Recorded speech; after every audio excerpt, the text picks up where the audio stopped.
Hola Jaime, bienvenido a un podcast sobre Bitcoin. Buenas, Alberto, muchas gracias por la invitación. Aquí yo voy a aportar en lo que tú necesitas. Súper alegre de estar contigo. Lo agradezco. No sé realmente lo que necesito cuando me planteo una conversación como esta. En particular, con la tuya, lo que ocurrió fue que encontré un artículo publicado en Bitcoin Magazine en el cual hablabas de ordinals, que es un tema que está muy en boga, y de cómo esto podía tener un impacto en el futuro o en la adopción o digamos, en la idea de Bitcoin que El Salvador necesita. Esto creo que es un poco de contexto, ¿no? Para la conversación que viene a continuación. Pues bueno, tú eres una persona que eres de El Salvador, aunque ahora mismo no vivas en El Salvador.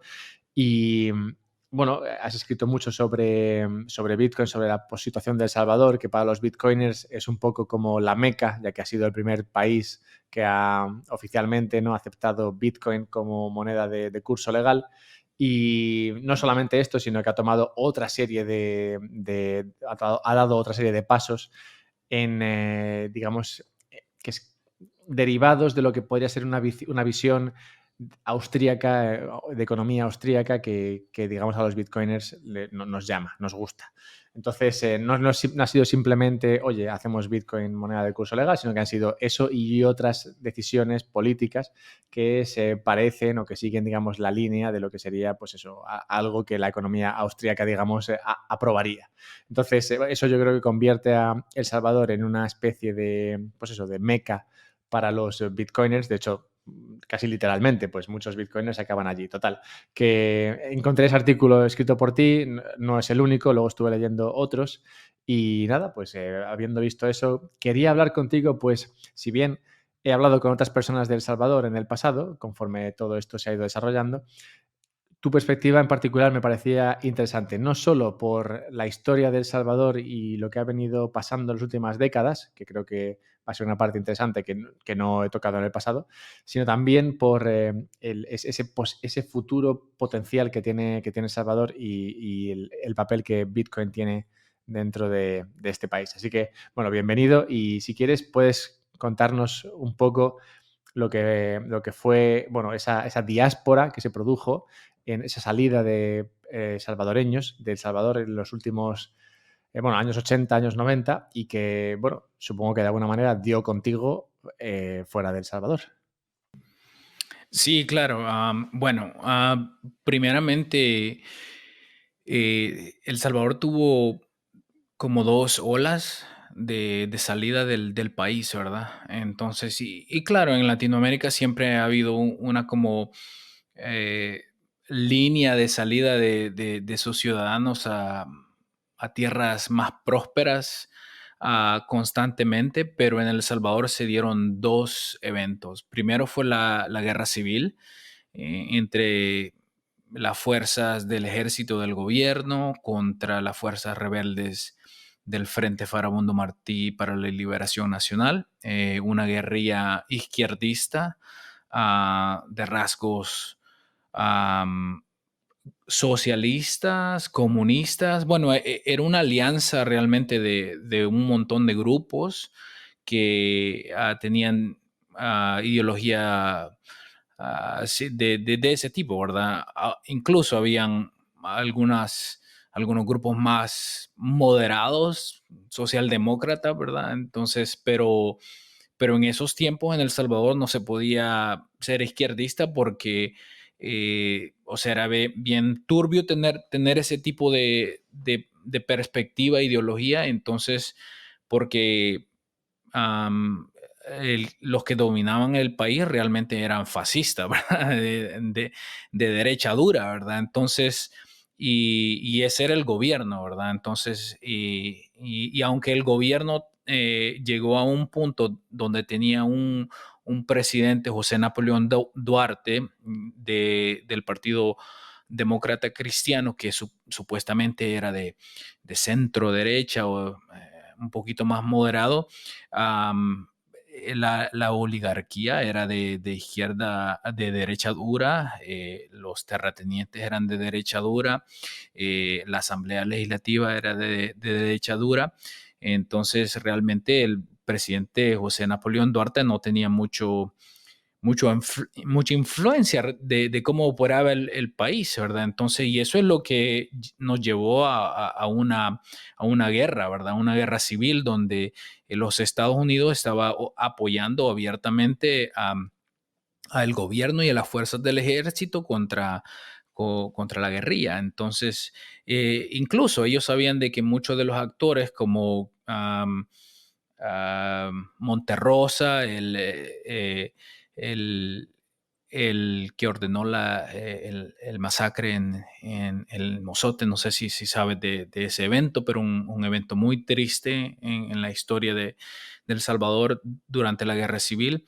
Y también a Roberto Dawison, que supuestamente fue el autor intelectual del asesinato de Monseñor Romero.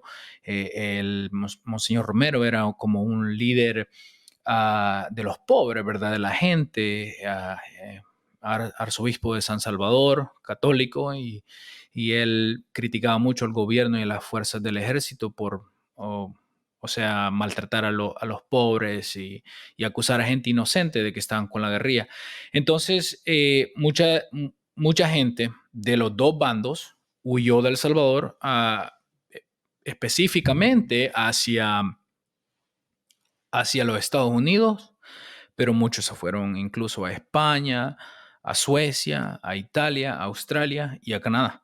Y bueno, en todos lugares nos fuimos, ¿verdad? De El Salvador y hicimos nuestras nuevas vidas en estos países y esa fue la primera ola de inmigración. La segunda llega a Espera, raíz espera, de... Sí, sí, claro. antes de pasar a la segunda, ¿cómo acabó la primera?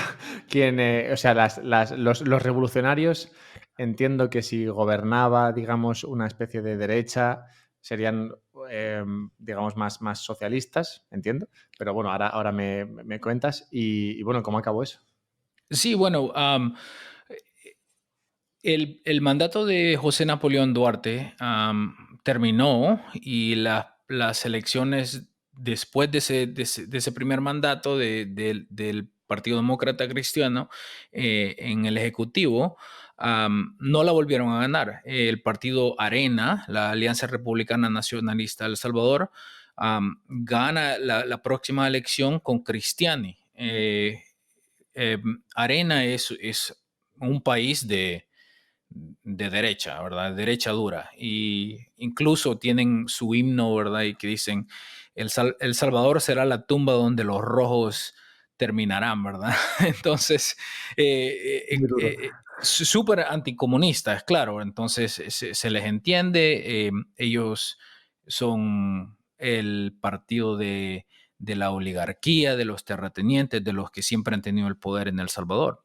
Entonces, llegan al Ejecutivo y también tienen el poder legislativo y claro, ellos ponen sus jueces también, o sea que esencialmente tienen los tres poderes, el Ejecutivo, el Legislativo y lo legal, ¿verdad? Entonces, Judicial, sí. el judicial, correctamente. Entonces, ganan las elecciones y bueno, eventos geopolíticos en ese momento se empiezan a desarrollar. La Unión Soviética, o sea, se desmanteló completamente. Am, una vez eso pasa, ya, o sea, la fuente de recursos para muchas de las guerrillas izquierdistas terminan. Todo eso se seca y tienen que buscar una solución diplomática, una solución política. Y en 1991-92, la guerrilla decide negociar con el gobierno un tratado de paz, ¿verdad? Vaya, ahora muchos piensan de que eso fue como una farsa, no negociaron la paz, sino que negociaron como la división de poderes, ¿verdad? Entonces ya um, hay un señor ahí en El Salvador que mucha gente le tiene mucha estima, ¿verdad? Y es súper sabio en todo esto.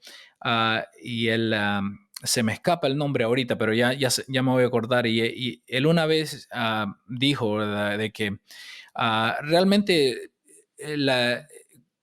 los tratados de paz fue algo político, pero realmente el Estado siempre ha sido gobernado por cierto tipo de gente y para ellos eso, o sea, fue como un trámite, una farsa, pero ellos nunca perdieron el poder, ¿verdad? Entonces, eso pasó y realmente no tuvo ningún cambio en realmente quién mandaba en El Salvador, ¿verdad? Entonces, una vez esos tratados de paz se firmaron en el 92, la guerrilla en ese punto se convierte en un partido político. Entonces ahora el FMLN se convierte en un partido político y ellos pueden competir en en las próximas elecciones presidenciales, legislativas y municipales, ¿verdad? Entonces, um, son un partido político legítimo y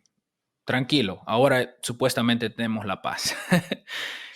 Realmente no es lo que pasó.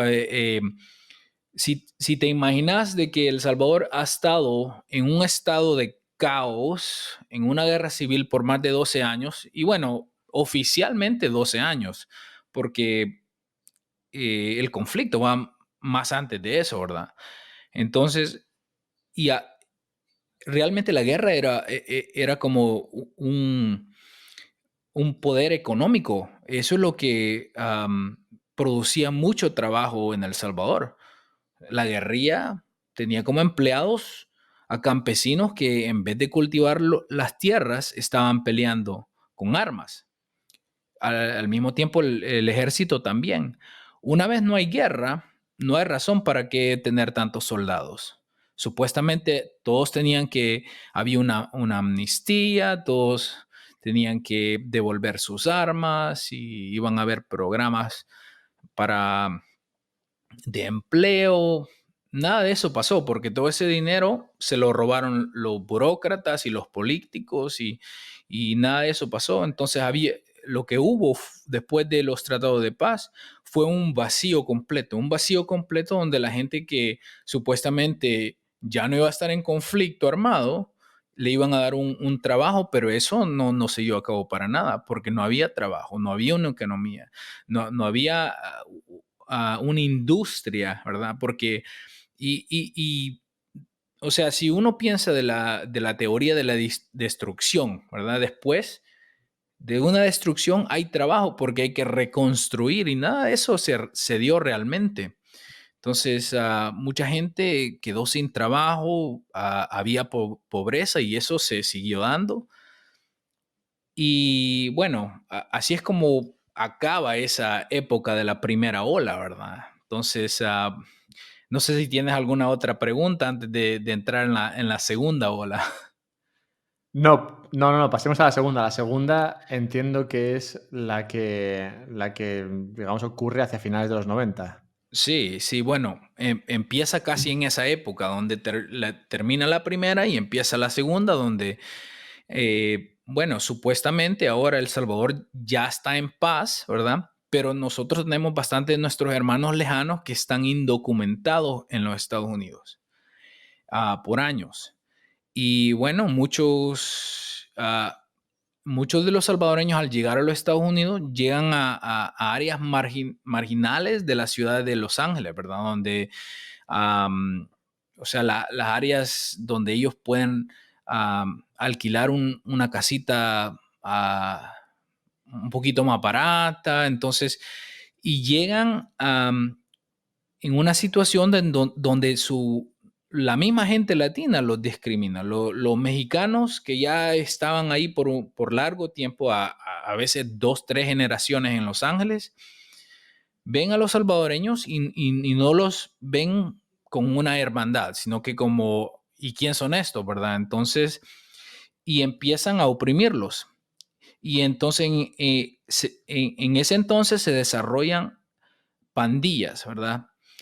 Pandillas de jóvenes salvadoreños por protegerse ellos mismos y a sus comunidades y a otros salvadoreños que llegan.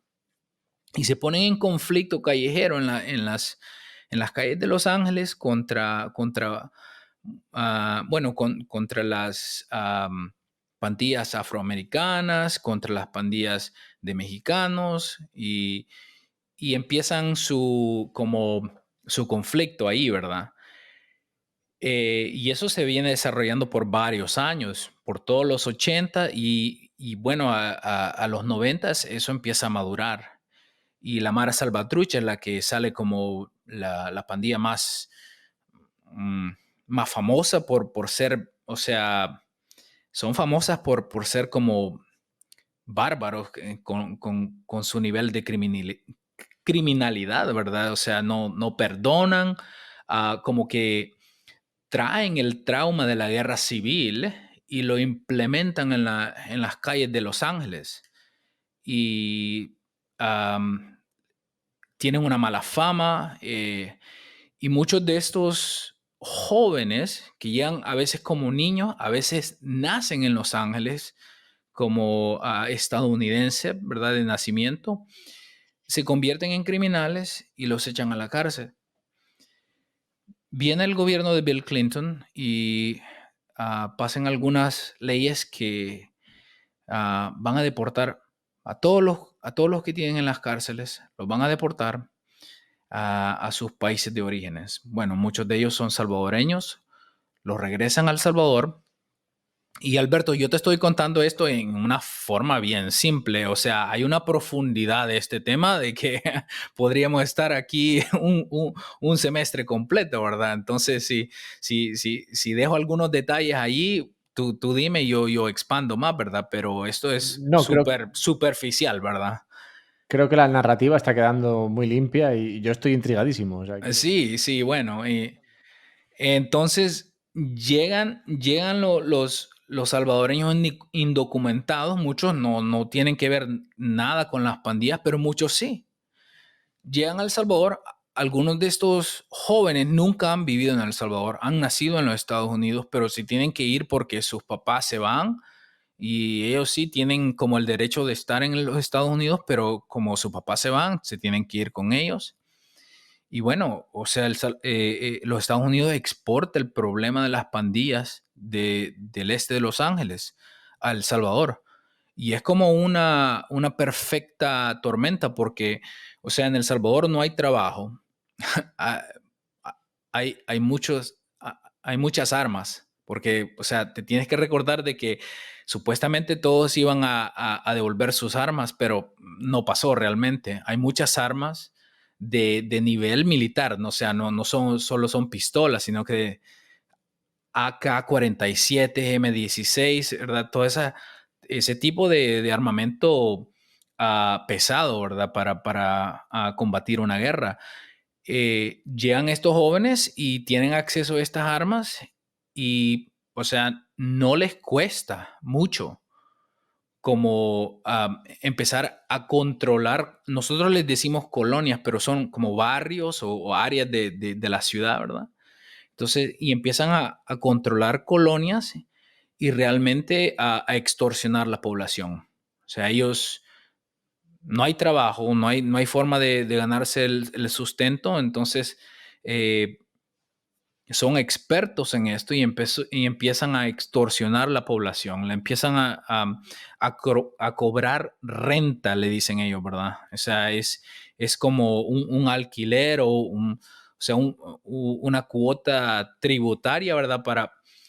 Para su seguridad. Entonces, ¿y su seguridad contra quién? Bueno, llegan dos pandillas, viene la MS-13 y viene la pandilla del barrio 18, que son enemigos. Entonces, ellos les dicen a la gente, al pueblo allí, a la colonia, de que esto es para que si tienes cualquier problema con esos de la pandilla del otro lado, nosotros te protegemos, pero realmente no es así. La renta es como para protegerte de ellos mismos, ¿verdad? Entonces, porque los que no pagaban, o sea, tenían que pagar de alguna manera. Y eso pasó sí, de cabal, desde el 92 hasta hace poco realmente. Entonces, am, y el problema solo se hizo peor a manera de que el tiempo pasaba.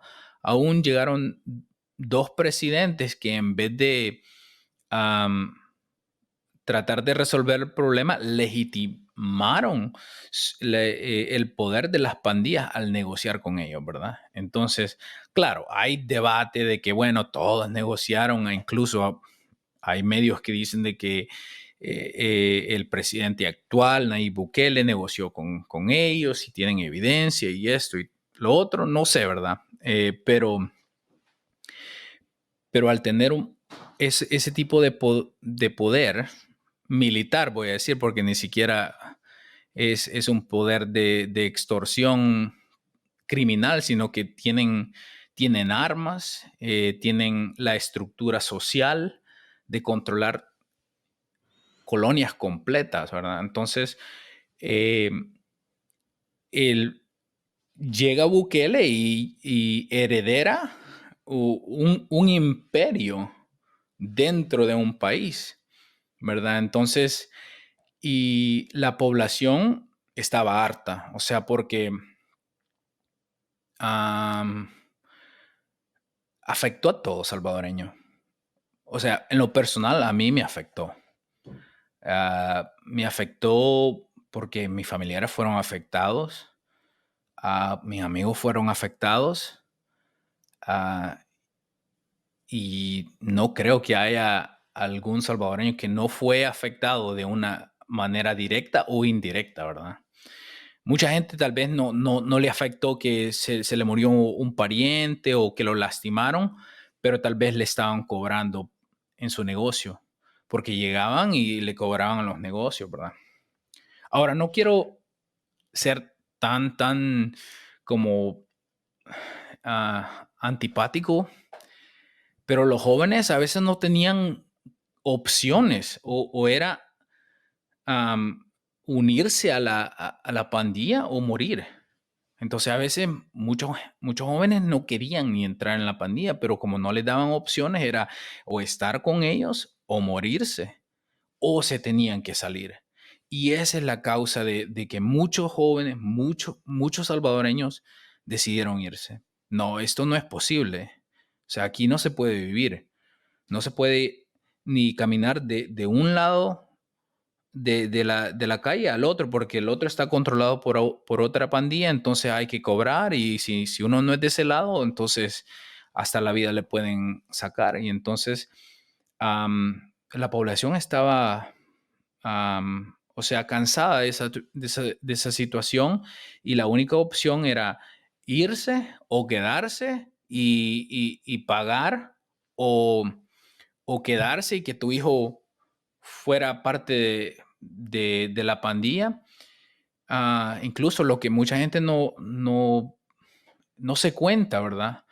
Es de que si tú tenías una hija joven de 12 años, bonita, ¿verdad? Que todavía no es mujer, es una niña, pero los pandilleros te la veían y, o sea, te la sacaban o sea, y le dicen Jaina. Yo no sé de dónde nace ese nombre, ¿verdad? Pero le dicen Jaina, es como una esclava sexual, ¿verdad? Entonces, y te la quitaban y ella formaba parte de la pandilla y la maltrataban, le hacían cosas exageradas, o sea, ni me quiero imaginar, ¿verdad? Pero esa era la situación que muchas de las familias en El Salvador vivían.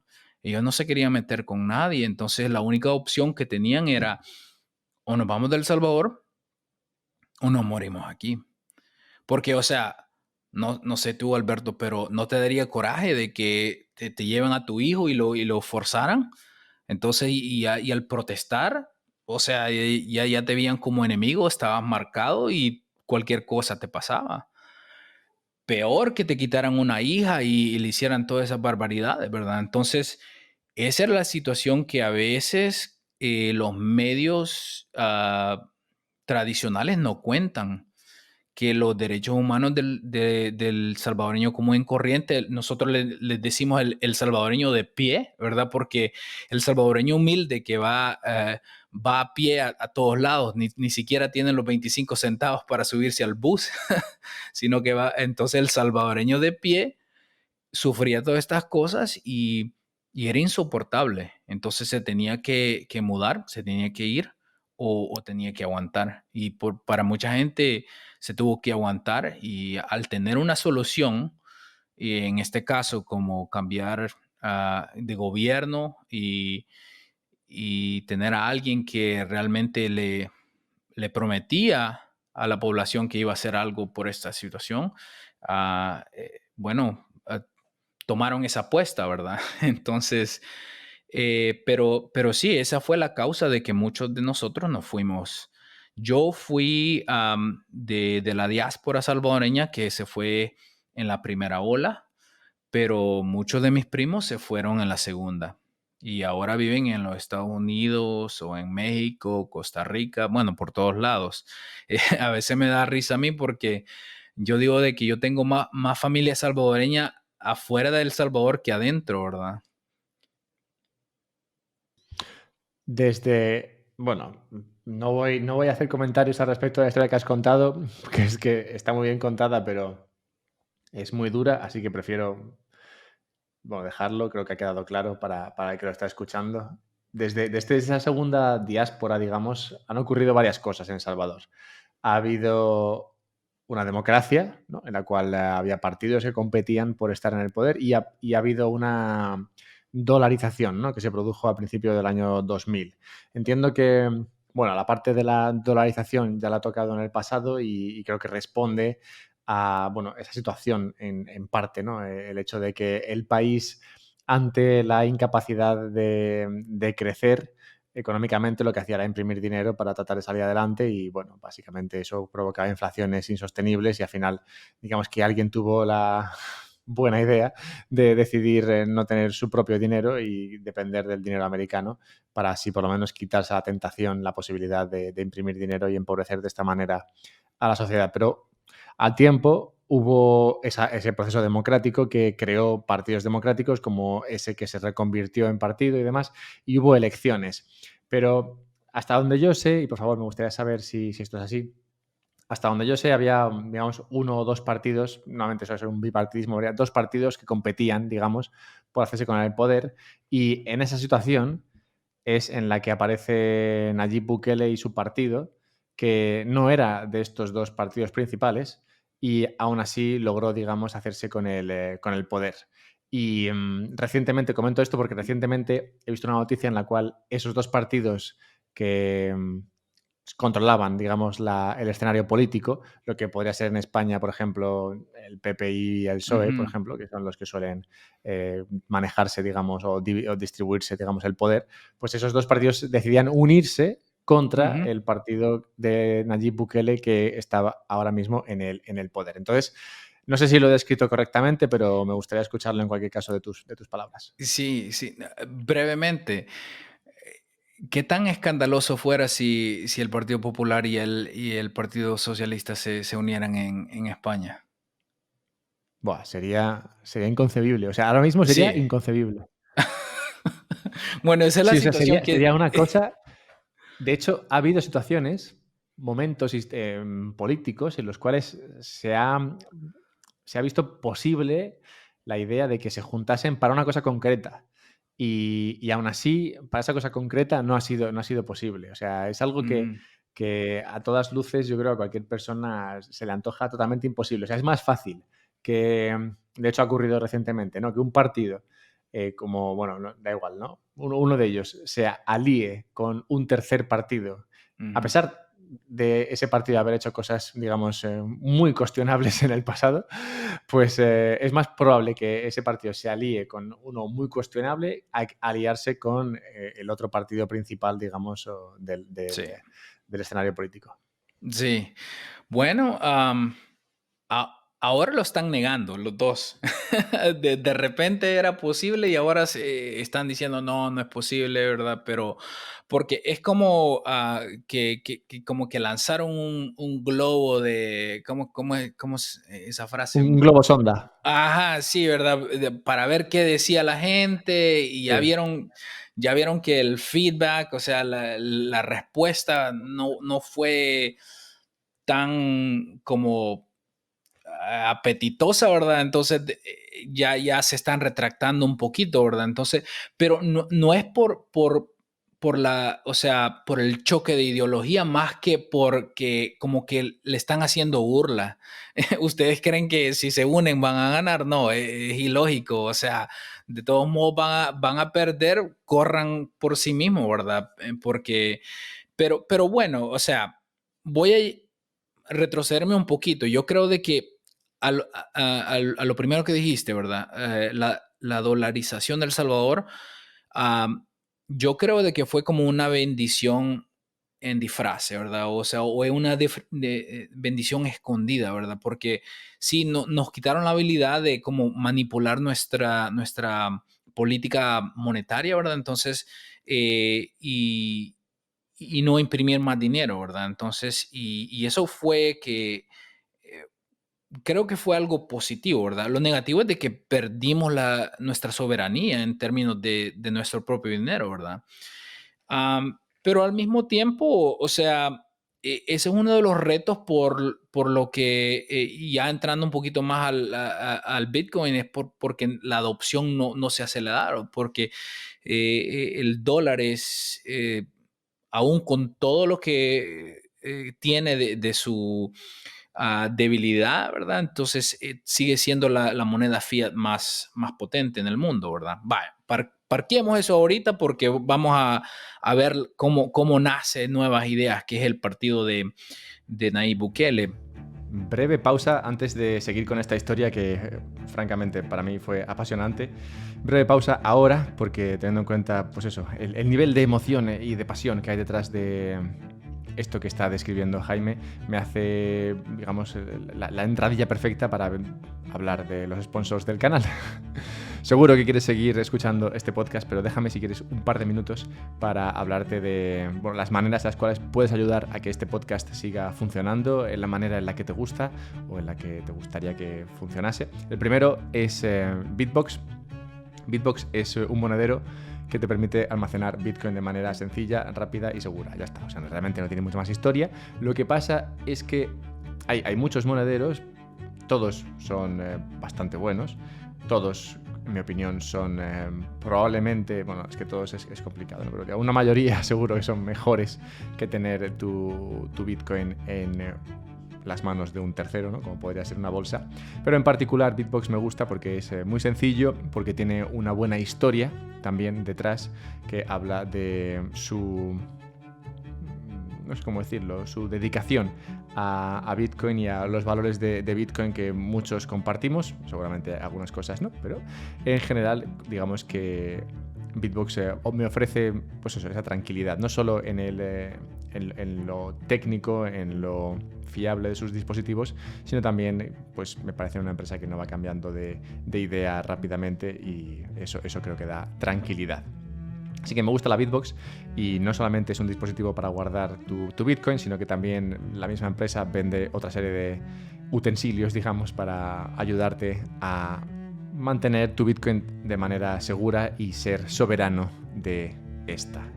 Así que échale un vistazo, está el enlace en la descripción y además hay un descuento para todos estos utensilios y para la Bitbox. El segundo sponsor ya lo conocéis, seguramente es en Relay. Me gusta Relay porque te permite comprar Bitcoin de manera sencilla y de manera rápida y de manera relativamente segura y privada, perdón. De manera segura y relativamente privada. De manera relativamente segura no sería un gran anuncio. Bien, Relay lo conocéis todos, lo que igual no conocéis tanto es Relay Private y Relay Business, que son dos partes de Relay que te permiten comprar Bitcoin en grandes cantidades. Si eres un negocio y quieres poner parte de tu balance en Bitcoin, puedes hacerlo con Relay Business. Ellos te ayudan a partir de 50.000 euros de inversión, te ayudan a hacer esto de manera fácil.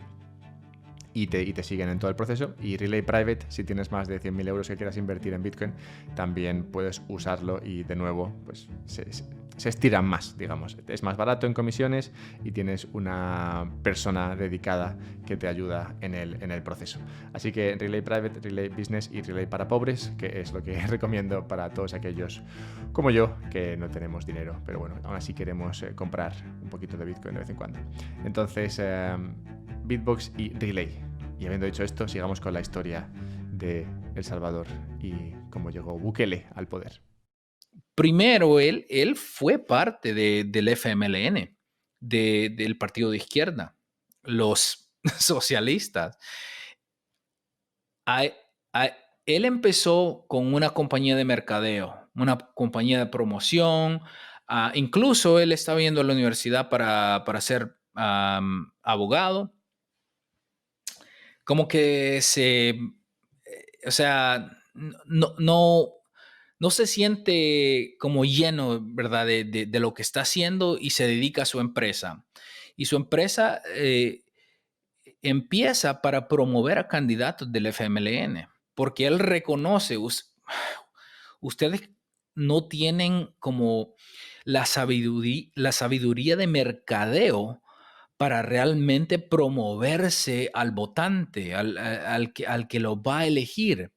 Yo aquí tengo sabiduría, entonces, y la otra cosa que tenemos que reconocer es que la familia de Nayib Bukele es una familia de empresarios. Él tiene de origen palestino, bueno, 3 generaciones salvadoreñas de origen palestino, y los palestinos generalmente en El Salvador han sido muy prósperos porque han tenido ese espíritu emprendedor, ese espíritu de negocios, de hacer algo del nada. Entonces, eh, tienen varios negocios en El Salvador, incluso dealerships de Yamaha, muchas cosas, y entre ellas esta empresa de mercadeo. Y empieza y le dice, ok, claro, Es, perdona, que es una empresa de mercadeo. de marketing. Ah, vale. Sí, sí, una agencia de marketing y le dice y le propone a los candidatos.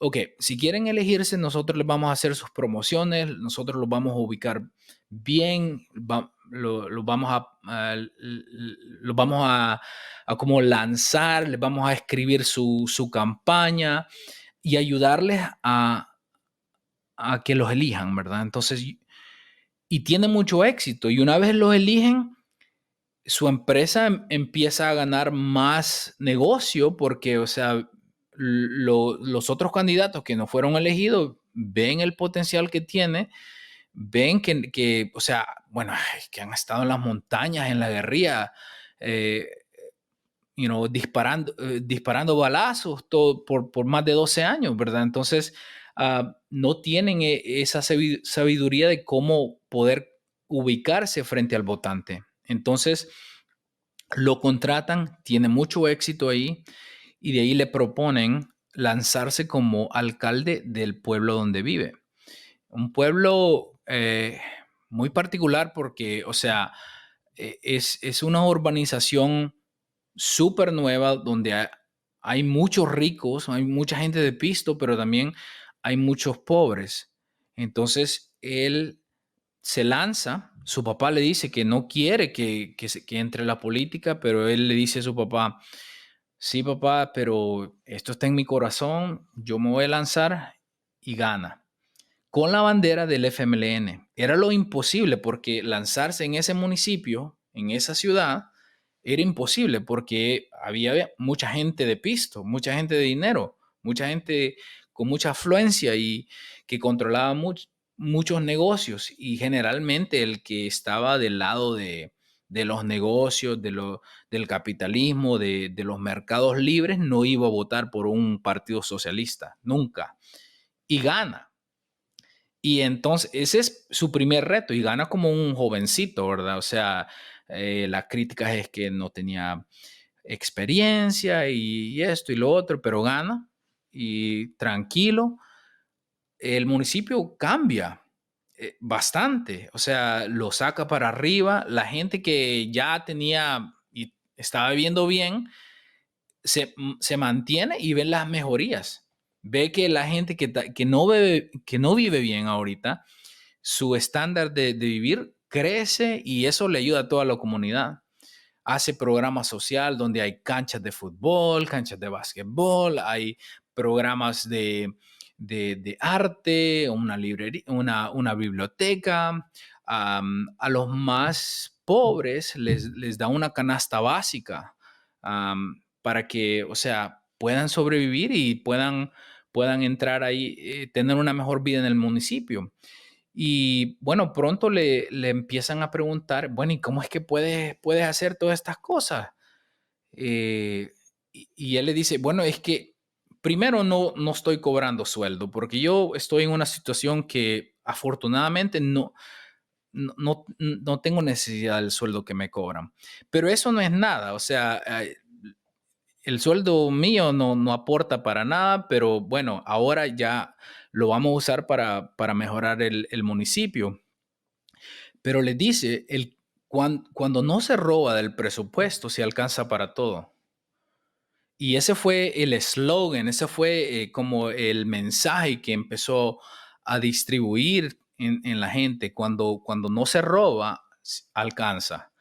Entonces, y estuvo creo que 2 periodos en Nuevo Cuscatlán. No, uno, disculpa, uno. Y después le proponen de que se lance como alcalde de San Salvador. Él no vive en San Salvador, pero hay una ley que le permite lanzarse por la ciudad de San Salvador, que es la ciudad capital de El Salvador, porque él nació ahí. Y se lanza con la bandera del FMLN y la gana. Y, y su gran proyecto es que limpia el centro. Al centro no podías ir, Alberto. Si tú te ibas a meter el centro hace 10, hace 8, bueno, hace 3 años, no salías del centro. Era demasiado peligroso. Lo limpia. Hay unos edificios históricos, la catedral, la iglesia, eh, lo limpia, empieza a mejorar todos esos edificios históricos y lo empieza a hacer como un centro turístico. Y entonces todo empieza a mejorar y de repente la población más allá de San Salvador y de Nuevo Cuscatlán empieza a tener fe en él y le empieza como o sea, le pide. El próximo paso es la presidencia. Y en ese momento pasan varias cosas dentro del FMLN porque como que lo ven como muy ambicioso, ¿verdad? Y bueno, y este joven que le agarró, que supuestamente de repente se cree mucho ahorita hay que hacer fila para poder tener la oportunidad de lanzarse como presidente. Entonces, eh, le piden que se espere. Él dice, bueno, es que yo ni siquiera me he pronunciado. O sea, que a mí me pregunte la gente si me voy a pronunciar o no, eso, o sea, no significa que yo tenga aspiraciones, ¿verdad?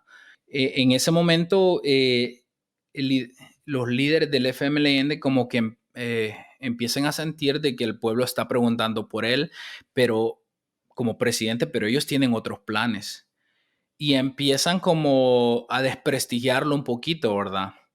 Hay como escándalos internos de que él o sea, no es buen compañero, de que siempre está insolente, arrogante, de que no quiere contribuir como se le pide, y de repente le arman un escándalo de que agredió a una mujer dentro del partido y eso causa que lo expulsen. Y lo expulsan y bueno, como es alcalde por el FMLN, o sea, se cambia a ser alcalde independiente, termina su mandato como alcalde de San Salvador y se sale de la política por un tiempito, pero ese tiempito lo agarra para empezar su nuevo partido de nuevas ideas. Entonces él en un anuncio en Facebook le pide al pueblo salvadoreño que lo apoyen y el movimiento Nuevas Ideas se empieza a generar y, y necesitan 50,000 firmas para crear el partido y bueno, arrasa con eso porque fueron más de 200,000 las que agarró y se convierte en un partido político. Y de ahí, como todo pasa a la historia, porque, o sea, agarró fuego, Nuevas Ideas es el movimiento número uno en El Salvador y termina con los dos bandos, con Arena, el partido de derecha, y el FMLN, el partido de izquierda. Y aún atrae muchos de sus militantes. Y y claro, nosotros le decimos el hueso duro, o sea, las personas que son de hueso duro, las personas que sí son, o sea, no vas a cambiarlas porque son de ese bando, ellos no se movieron, pero la gente que realmente pensó que estuvimos haciendo esto por mucho tiempo y no vemos ningún tipo de mejoría, el país incluso está en mal camino, está peor, tenemos que probar algo diferente y nos unimos a nuevas ideas y empieza el partido y bueno, en las próximas elecciones él se quiere inscribir como el candidato a la presidencia, pero no le permiten el Consejo Central de Elecciones o el Tribunal Supremo Electoral, le dicen. No le permite su registro, el registro del partido, y le bloquean el acceso completamente. Y bueno, tiene que buscar diferentes alternativas. Trata de inscribirse como candidato con otro partido que se llama Concertación Democrática, creo que se llama. No le permiten, cancelan a ese partido por una como tecnicalidad, ¿verdad? De que ellos estaban fuera de una regla. No me acuerdo exactamente cómo fue, pero le ven algo, cancelan ese partido. Incluso tenían un diputado y le permiten al diputado que se quede, pero el partido lo cancelan. Algo súper ridículo. Y eventualmente termina con otro partido que se llama la Gran Alianza Nacional, creo que se llama, gana. Se inscribe con ellos. Él realmente no va con los ideales políticos de ese partido, pero ellos le permiten y lo usa como un vehículo para llegar a la presidencia. Mucha gente se enfada con él, ¿verdad? Por esa situación, pero llega a ser candidato con ellos y en las elecciones, o sea, arrasa con los otros partidos. Gana las elecciones presidenciales en primera ronda y bueno, es el presidente de El Salvador. Y mucha gente tiene fe, mucha gente tiene mucha esperanza de que el país mejore. Y bueno, creo que dado lo que ha pasado últimamente, creo de que la apuesta ha resultado para muchos, ¿verdad? Depende de qué lado esté, ¿verdad? Ha resultado. Mucha gente piensa que no, pero bueno, digo mucha gente, ¿verdad? Pero realmente cuando hacen encuestas, más del 90% de la gente que es encuestada dice de que apoya al presidente Nayib Bukele. Lo que ha ocurrido en los últimos, bueno, en el último año principalmente ha sido, bueno, digamos, esa campaña contra las maras, esas bandas que tú comentabas, ¿no? Que al final se volvieron a El Salvador y que causaron esos perjuicios a toda la población. Y bueno, esa campaña propuesta y promovida por Nayib Bukele lo que ha hecho ha sido, como comentabas, devolver no solo a la paz o la tranquilidad a ese centro del San Salvador, como lo consiguió en su día, ¿no? Como alcalde, sino ya, digamos, bueno, a la práctica totalidad de El Salvador. No se puede decir que El Salvador sea no sé, no es Suiza, podemos decir, pero sí que en cuestión de seguridad ha pasado de ser, lo vi hace poco y no recuerdo ahora mismo el número, pero pasó de ser el país, creo que más peligroso del planeta a tener un índice de criminalidad a la altura del que tiene Estados Unidos. O sea que, digamos, básicamente lo pone ya a la altura de los países del primer mundo se mire como se mire. Entonces, esa parte es importante. No me quiero centrar en ella, pero esa parte es importante. Donde me quiero centrar es en la parte política actual. Pues, claro, no solamente ha hecho esto, sino que también a Bukele se le atribuye, claro, el paso a aceptar Bitcoin como moneda de curso legal, Ujú, al manteniendo el dólar como moneda de curso legal, claro, y otra serie de políticas que igual no han llamado tanto la atención porque fuera de El Salvador igual no eran tan relevantes, ¿no?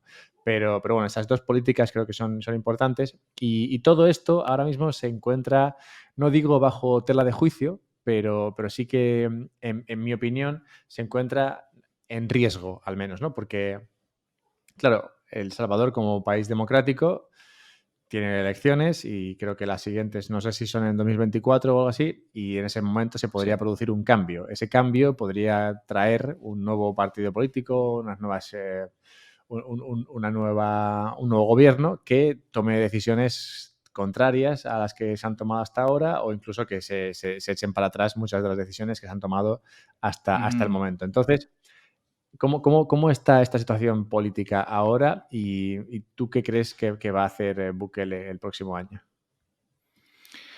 Sí, bueno, o sea, siempre hay como un tema o un reto que cualquier ciudadanía, cualquier país tiene como lo primero en la mente, ¿verdad? Entonces, en El Salvador era el crimen y la seguridad, ¿verdad? Entonces, y Bukele ha arreglado eso.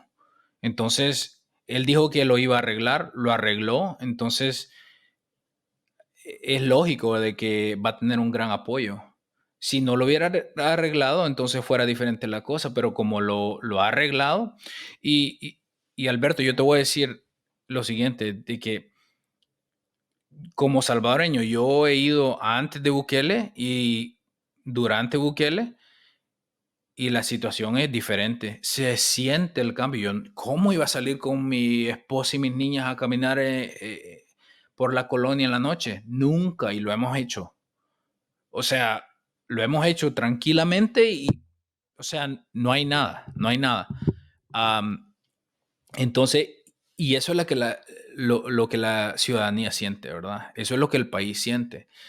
Entonces, por eso es que no quieren como dejar la situación que nos encontramos, ¿verdad? Que se continúe el plan. Ahora, he escrito sobre esto. No es fácil, no es fácil porque de acuerdo a la Constitución, bueno, primeramente, digamos que no pase, lo que el logro más grande de Nayib Bukele no fue que fue presidente, sino que fue enseñarnos de que se puede vivir diferente, enseñarnos de que al tener un propósito común y realmente dedicarnos, lo podemos hacer.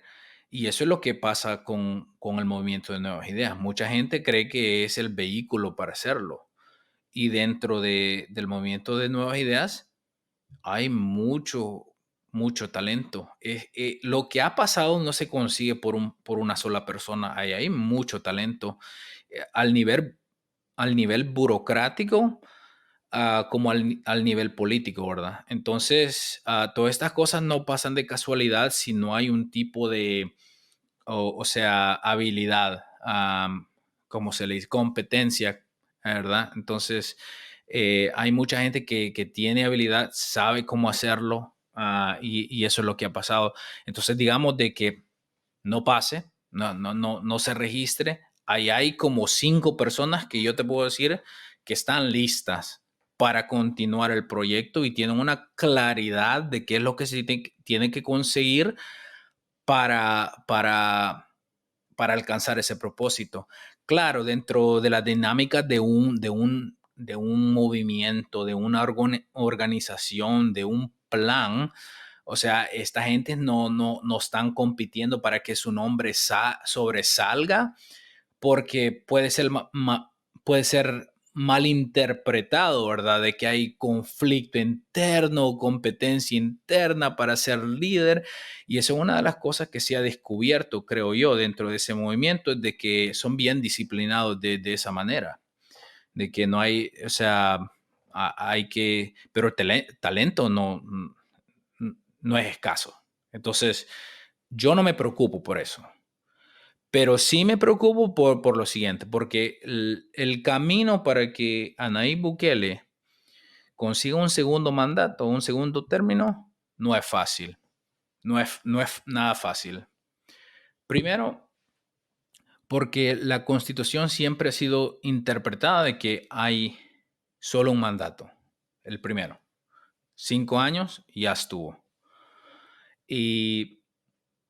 Pero realmente ha sido mal interpretada. Yo tuve el privilegio de entrevistar a uno de los redactores de la Constitución de 1983, que es la que está vigente ahorita, y él claramente dice de que cambiaron la Constitución en ese entonces para permitir un segundo mandato. ¿Qué es lo que pasa? De que tiene que ser bien cuidadoso cómo se pide eso. Por ejemplo, la reelección evidentemente está prohibida. Eso es claro. El presidente no se puede reelegir. ¿Por qué? Porque no puede ser candidato siendo presidente. Al no, y una de las razones que tal vez no está escrita, pero el propósito por qué redactaron la constitución de esa manera es porque al ser el presidente, no sé cómo se dice en español, el incumbente, no sé, el que está ahorita En el poder, sí. El eh, presidente el en el presente poder, realmente presidente. no se me ocurre. Ajá, sí. Entonces, tiene una gran ventaja sobre los otros candidatos, porque puede usar la maquinaria del Estado para hacer promoción y eso no, o sea, eso pasa todo el tiempo, ¿verdad? Entonces, una de las cosas es de que se tiene que separar del puesto para no usar o no abusar de la presidencia para hacer campaña.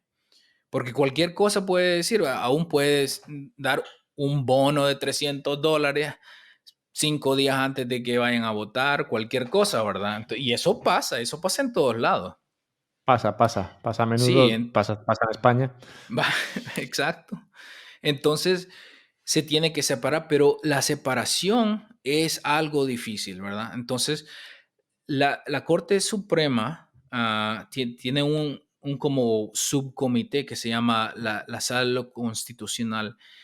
Les presentaron un caso donde alguien estaba como, lo demandaron, a una muchacha la demandaron porque ella era candidata para las últimas elecciones legislativas.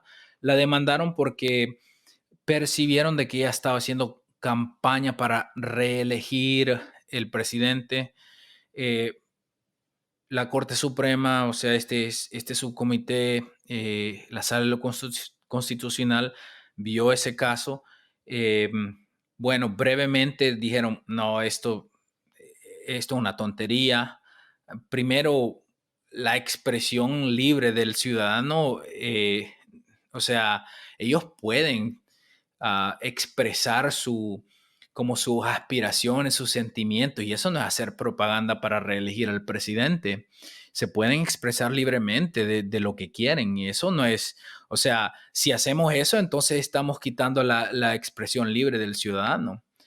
Pero tenían que como dar ser más profundo por eso, ¿verdad? Y vieron a la Constitución, la interpretaron, vieron cabal la letra y dijeron, bueno, la, está prohibido que el presidente se pueda recibir un segundo mandato. Reelección está prohibida.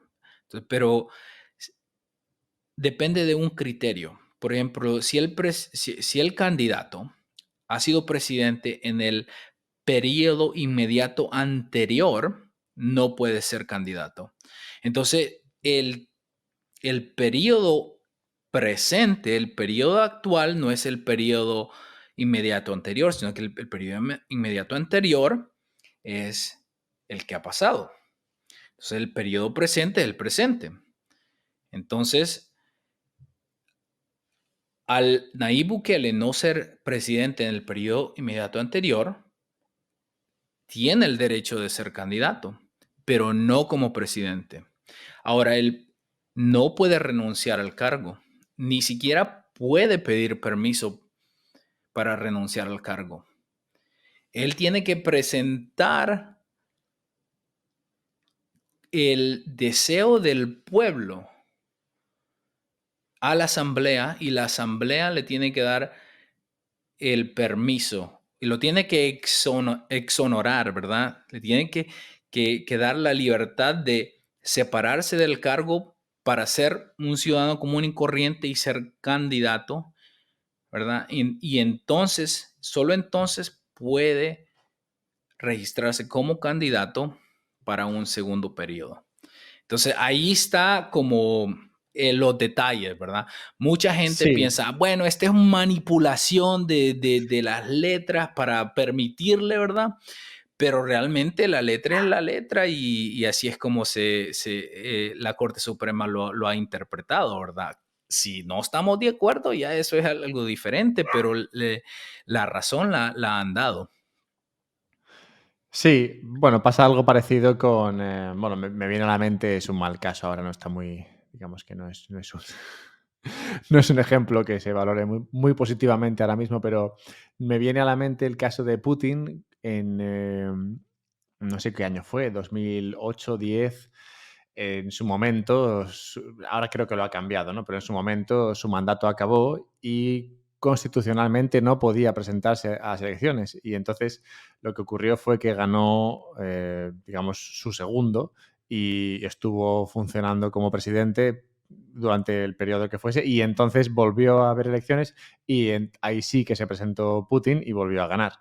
Digamos que durante un periodo de X años, ¿no? Un periodo electoral o digamos un periodo presidencial, estuvo presidiendo un muñeco de paja, digamos, que era en este caso el segundo de Putin, que al final lo manejaba Putin, pero bueno, era otra persona que no era él. Y luego, una vez pasado ese periodo, pues se volvió a presentar y volvió a ser el presidente. O sea que, bueno, siempre, a ver, al final estas cosas, no, se hace la ley, pero si hay voluntad de realmente se puede dar la vuelta. O sea, yo no creo que sea un problema que pueda impedir que, ya sea Nayib, ya sea quien sea, no esté en el poder simplemente porque la ley dice, oye, esto no puede ser. Porque si realmente hay un deseo de la población de que tal persona sea presidente, esa persona puede, si quiere, ser presidente. Otra cosa es que si la persona en concreto decide acatar la letra de la ley, ¿no? Y decir, no, yo no puedo ser presidente, entonces yo ya me retiro de la política,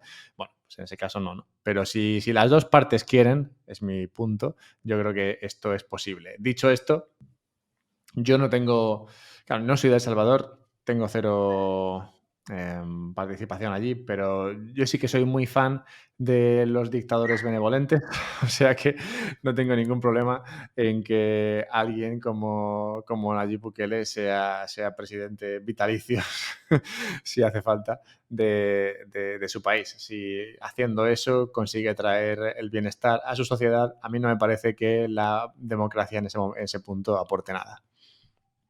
Lo que pasa es de que todos estamos a gusto cuando, cuando las cosas van bien.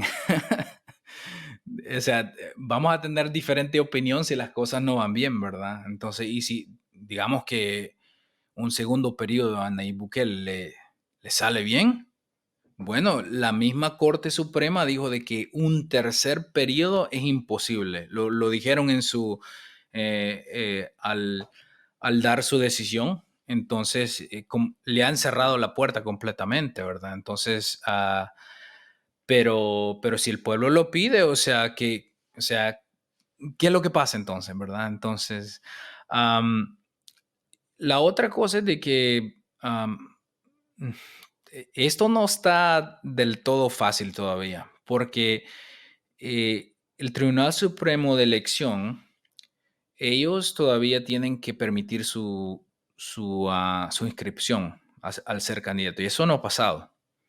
Eso no ha pasado porque primero no puede porque está todavía en el cargo. Segundo, estos son los mismos individuos que lo bloquearon la primera vez. No han cambiado. Son el mismo grupo que le bloquearon. Y hay un individuo en especial que él ah, abiertamente dice de que no va a apoyar violar la Constitución así como él la interpreta, ¿verdad? Y aún después de que la Corte Suprema le ha dado dirección de aceptar la inscripción de Nayib Bukele si no lo hace como presidente, obviamente, ¿verdad? Entonces, esto todavía no podría no tener una, un fin feliz para, para Nayib Bukele, ¿verdad? Entonces, pero vamos a ver. Entonces, a mí me preocupa eso, ¿verdad? De que se podía como manufacturar una situación, ¿verdad? Una situación donde fácilmente las tensiones se van a venir para arriba, puede haber como una insurrección popular, o sea, eh, como que tengo temor de que lleguen a precipitar la situación de esa manera, ¿verdad? Entonces, la otra cosa es de que, digamos, de que se dé, el registro se da, las elecciones pasan, pueden haber países de que no van a reconocer el segundo mandato porque van a decir, bueno, está contra la Constitución y esa puede ser la excusa para poner un montón de como embargos o situaciones económicas que pueden presionar al país, ¿verdad? Entonces, porque no sé si te acuerdas, pero Honduras pasó por una situación similar de que habían elegido a un presidente y de repente se salió. Ahí hubo un golpe de estado, nadie se dio cuenta, ni siquiera la pasaron en las noticias y ya tenían al que querían después. Entonces, o sea, no me sorprendería realmente. Entonces, tengo como temor de que la situación se precipite, ¿verdad? Y de que no se dé como los salvadoreños quieren, ¿verdad? Am, Es, es el mismo temor que tengo yo. De hecho, en Europa hay mucha gente, sobre todo los bitcoiners en Europa, ah, vemos El Salvador como, bueno, como comentaba antes, ¿no? Como esa meca de Bitcoin, ese lugar donde se hacen propuestas que benefician el emprendimiento, que benefician la libertad, el libre mercado, que benefician eso, la libertad, que protegen al ciudadano. Y entonces lo vemos muy positivamente. Yo, si bien soy positivo, también soy cauto ujú, y, ujú. claro, no hago la maleta y me voy a El Salvador a pesar de que, digamos, los ideales o las Pero políticas que se deberías ir, presentan ahí. al menos por vacaciones. Sí, claro, por vacaciones podría ir, efectivamente, y me gustaría, pero claro, pero no tomo la decisión Sí. de eso, de mudarme ahí a pesar de que, pues eso, los valores que se presentan allí son muy parecidos a los míos.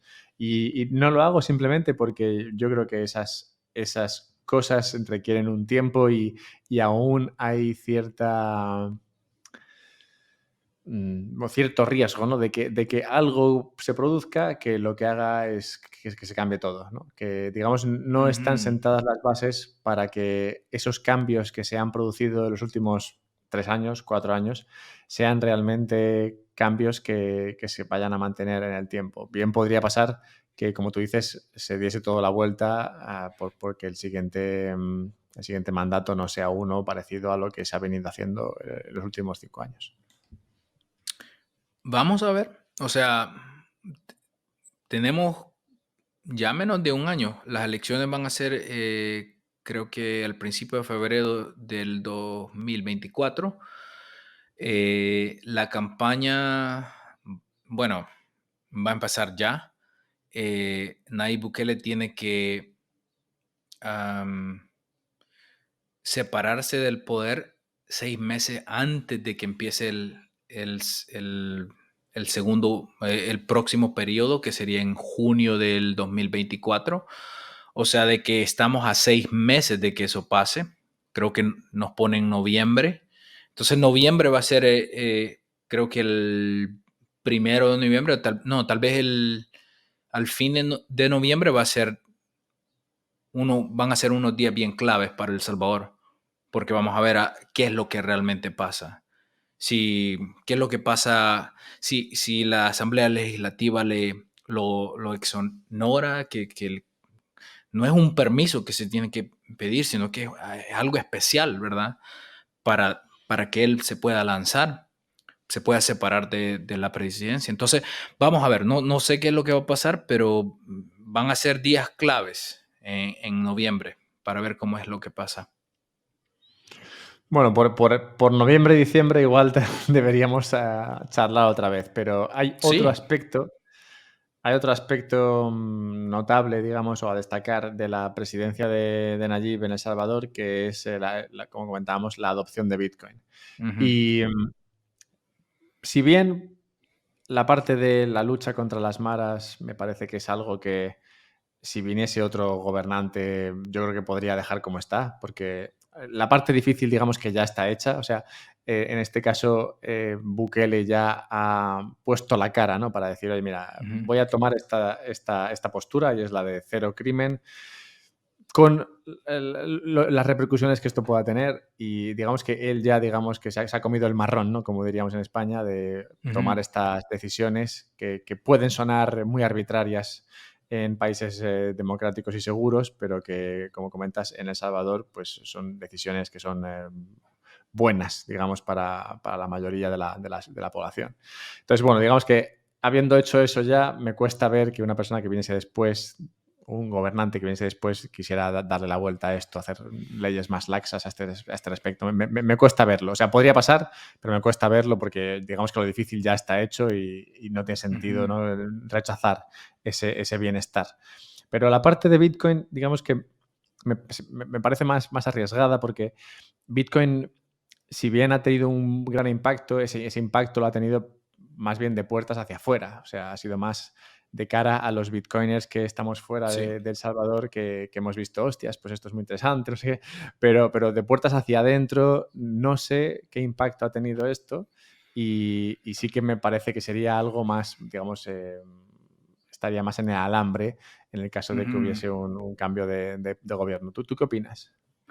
Sí, bueno, Alberto, yo te voy a ser claro, antes de mayo del 2021, el 99.9% de los salvadoreños no sabían que era Bitcoin. No sabe, y en ese momento no sabían por qué lo necesitaban, o sea, cuál eran los beneficios, no sabían nada. El génesis del Bitcoin nace en el 2017 cuando Bukele ya había sido expulsado, su mandato como alcalde de San Salvador había terminado y estaba buscando la candidatura para ser presidente. El movimiento Nuevas Ideas había crecido tanto, tenía un gran impulso al nivel de que no tenía problemas recaudando fondos. Y había una amenaza de parte de la oposición que él tenía en ese momento, de los poderes fácticos, de que le iban a sancionar sus fondos y su habilidad de recaudar fondos y de accesar sus fondos, que él en un tweet dijo, bueno, es oficial, vamos a usar Bitcoin. Nayib Bukele no se hizo Bitcoin de noche a la mañana. Yo creo de que, no sé, él ya era Bitcoiner desde hace tiempo y él entendía los beneficios del Bitcoin. Que mucha gente no lo entendía en ese tiempo, pues sí, eso es cierto, porque 2 tweets hizo y ni siquiera nadie se dio cuenta, pero y de ahí no se volvió a mencionar hasta en mayo de 2021 en la conferencia de Bitcoin en Miami, y después en junio cuando se aprobó la ley, y después en septiembre cuando la ley empezó a ser vigente en el país. Pero sí, que los salvadoreños no sabían nada, eso no se puede negar. incluso yo no me interesé por Bitcoin hasta, hasta ese entonces. Y me interesé porque había mucha gente que hablaba de El Salvador con una gran autoridad y realmente no sabían la situación del salvadoreño. Había mucha gente que sí, o sea, ponía a El Salvador súper en alto y no sabían que los problemas que teníamos. Y había mucha gente que ponía El Salvador en el charco, en el lodo y por nada, ¿verdad? También no sabían qué es lo que, la situación que teníamos. Y entonces fue cuando yo empecé a escribir para Bitcoin Magazine y empezar a compartir mi perspectiva como salvadoreño, como alguien que sí entiende cómo los salvadoreños vivimos y cuáles eran nuestros retos, cuáles son nuestros retos. Y entonces, como que tengo un momento de claridad de por qué Bitcoin es necesario en El Salvador. Y bueno, aún la adopción no va como tal vez algunos quieren porque, o sea, hay que ser paciente, hay que ser paciente. De no saber nada en mayo del 2021, ahora, donde muchos de los negocios ya tienen su post listo para aceptar Bitcoin, es una gran revolución, ¿verdad? Que toda la gente no lo está usando del día a día de manera cotidiana. Eso no significa que no, la situación no ha mejorado, que fue un fracaso. Yo siempre digo de que una de las cosas es, uno de los triunfos es que 100% de los salvadoreños saben que es Bitcoin. Tal vez no lo están usando, tal vez no se interesa mucho, pero si lo conocen, mucha gente lo acepta. Solo le tienes que preguntar. Y al principio muchos estaban así, no, mejor deme dólares y es que me cuesta mucho, pero al decirle, no, yo solo esto tengo, ¿me lo acepta o voy a comprar otro lado? No, ok, vaya, ahí está. Y todos tienen una wallet, una billetera donde te lo pueden aceptar. Entonces, sí, tal vez no va tan rápido. Incluso uno de los grandes triunfos es de que hay un ecosistema, un ecosistema donde muchas compañías ya están en El Salvador, incluso con la nueva ley, donde resulta favorable a muchas compañías tecnológicas tener sede en El Salvador. Muchas compañías ya se movieron. Strike con E4 y creo que la compañía de Max Kaiser, Stacy Herbert, de minería y hasta ahí. Muchas compañías se están moviendo para allá. Incluso yo les he ayudado a muchos Bitcoiners de los Estados Unidos a mm, facilitar su residencia en El Salvador, poniéndolos en contacto con gente, con abogados, con gente de confianza para que les ayude. Entonces, poquito a poquito, pero realmente yo creo de que sí, desde ese entonces ahora hay un gran cambio, hay un cambio enorme. El turismo ha crecido. Estuve recientemente en El Salvador y fui a un hotel en Bitcoin Beach y mucha gente estaba ahí por Bitcoin. Mucha gente no, ahí estaba. Y le preguntaba a la gente que no estaba ahí por Bitcoin, ¿por qué estás aquí? Hemos oído que El Salvador ha cambiado. Hemos oído que tiene buenas playas, que es el momento de ir porque esto se va a poner caliente, me dijeron unos suecos. Estaban ahí, esto se va a poner caliente en 5 años, ya ir a El Salvador va a ser imposible porque, o sea, va a estar más caro, decían, ¿verdad? Entonces lo quieren disfrutar antes de que, o sea, se comercialice de tanto, ¿verdad? Entonces, y claro, esa es una pena de que tal vez va a perder su autenticidad, ¿verdad? Su forma de ser, pero o sea, es innegable de que las cosas han mejorado y Bitcoin es parte de la historia. Entonces, y claro, antes nunca habían Bitcoin Meetups. Ahora todas las semanas, un grupo por aquí, un grupo por allá, en una casa, en un hotel, en un restaurante, por la playa. Y no solo está en El Salvador o en el Sonte, donde está Bitcoin Beach, sino que ahora está en el oriente del país, está en el occidente del país, está en el norte, en Chalatenango, en áreas donde, o sea, no se iba antes. Y no solo eso, la gente está descubriendo el país. Dicen, oh, wow, aquí hay unas montañas súper bonitas. O sea, no sabíamos que El Salvador, siendo tan pequeñito, no solo es de playa, sino que tiene unas grandes montañas, tiene volcanes, tiene lagos. Entonces, el Bitcoin tal vez no era una jugada así como los Bitcoiners querían, o de libertad, sino que una jugada de que vamos a traer inversión de otros lados, vamos a traer turistas, vamos a traer emprendedores y vamos a cambiar y preparar a nuestra población para aceptar y cambiar el país, ¿verdad? Entonces, de esa forma yo creo que ha sido un gran éxito y espero que vaya por lo mismo. Claro, hay gente que no acepta eso, es escéptica, ¿verdad? Pero eso es natural también. Sí, es natural. Y realmente, a ver, si funciona, este modelo se exportará a otros sitios. O sea, si tú eres cualquier país que se beneficiaría de un incremento en la actividad económica, una mejoría del turismo, cualquier, que prácticamente es cualquier país que no sea, digamos, muy de primer mundo, se beneficiaría de algo como esto. Y si la forma de hacer esto, de conseguirlo, es tan sencilla, entre comillas, como crear o aceptar Bitcoin como moneda de curso legal y crear una serie de leyes, digamos, que acompañen, pues no me parecería extraño que fuese una estrategia que otros países también tomasen. Pero bueno, como dices, es un poco temprano para tomar, digamos, tomar una lectura que realmente apunte al valor que Bitcoin está trayendo a El Salvador. Y por esto mismo,